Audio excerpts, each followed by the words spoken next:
Госдуме напомнили, как получить пенсию по наследству. Пенсия в России состоит из двух частей – страховой и накопительной. В случае смерти пенсионера и ту, и другую часть могут получить наследники либо правопреемники. Как напоминают эксперты Государственной Думы, накопительную часть пенсии женщины могут оформить уже в 55 лет, мужчины – в 60 лет.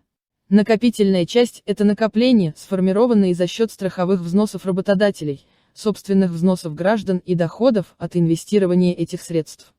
Накопительная часть формируется у граждан 1967 года рождения и моложе, если они до 2015 года сделали выбор в ее пользу. Если человек поручил управление своей накопительной пенсией негосударственному пенсионному фонду, то она, естественно, находится там. Если никакого выбора человек не делал, пенсии находятся в Пенсионном фонде России. Существует несколько видов выплат накопительной пенсии. Накопления могут быть перечислены в виде единовременной выплаты. Это разовая выплата всех накоплений гражданам, у которых отсутствует право на страховую пенсию, либо размер накопительной пенсии составляет менее 5% от общей суммы страховой пенсии и накопительной пенсии. Также есть срочная пенсионная выплата. Это ежемесячная выплата пенсии в течение 10 лет при возникновении права на страховую пенсию по старости, досрочно для участников программы гософинансирования, либо граждан, направивших средства материнского капитала на формирование накопительной пенсии. Есть и непосредственно накопительная пенсия, это ежемесячная пожизненная денежная выплата при назначении страховой пенсии по старости. Человек, у которого формируются пенсионные накопления, может заранее определить их правопреемников и то, в каких долях они будут распределяться, это своего рода завещание. Для этого нужно подать заявление в ПФР и негосударственный пенсионный фонд в зависимости от того, где находится накопительная часть пенсии.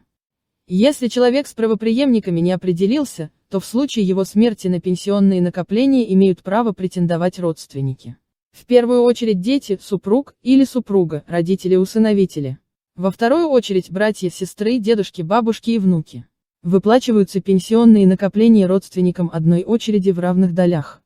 Для того, чтобы претендовать на пенсионные накопления умершего гражданина правопреемникам или родственникам, нужно не позднее 6 месяцев со смерти человека обратиться в ПФР или НПВ. Если пропустить этот срок, его нужно будет восстанавливать в суде. Начисленную, но не полученную пенсионером страховую пенсию после его смерти могут получить родственники или люди, которые с ним проживали. Для этого также в течение 6 месяцев со дня смерти пенсионера необходимо обратиться в Пенсионный фонд России. По истечении 6 месяцев со дня смерти пенсионера недополученные суммы пенсии наследуются на общих основаниях, установленных Гражданским кодексом.